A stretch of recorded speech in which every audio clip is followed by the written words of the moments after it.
এই উঠে চাইনিজের দিয়ে কোপ দেবে এইখানে, সেই কোপ এর মধ্যে সাধারণ মাথা নাইছে বলে এইখান থেকেই কোপ। নওপাড়ার আলোচিত ব্যবসায়ী আনিসুর রহমান হত্যার বর্ণনা শুনুন হত্যার সময় উপস্থিত থাকা এক প্রত্যক্ষদর্শীর মুখে।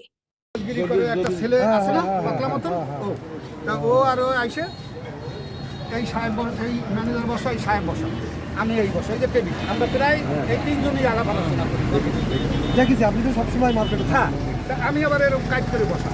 তা এর মধ্যে আমার পিছন থেকে ওই ছেলেটা আর ওই জোনাইতে ছেলে, এরা দুইজন আইসে, আইসে এখানে দাঁড়ায় বলতেছে, এখান কি সব তুই কী কইছিলি? এ কইছে পর ওর এখানে এখানে হাত দিচ্ছে। তা আমি ভাবছি খাওয়া উঠে দেবে, এই উঠে চাইনিজের দিয়ে কোপ দেবে এইখানে, সেই কোপ এর মধ্যে সাধারণ মাথা নাইছে বলে এইখান থেকেই কোপ।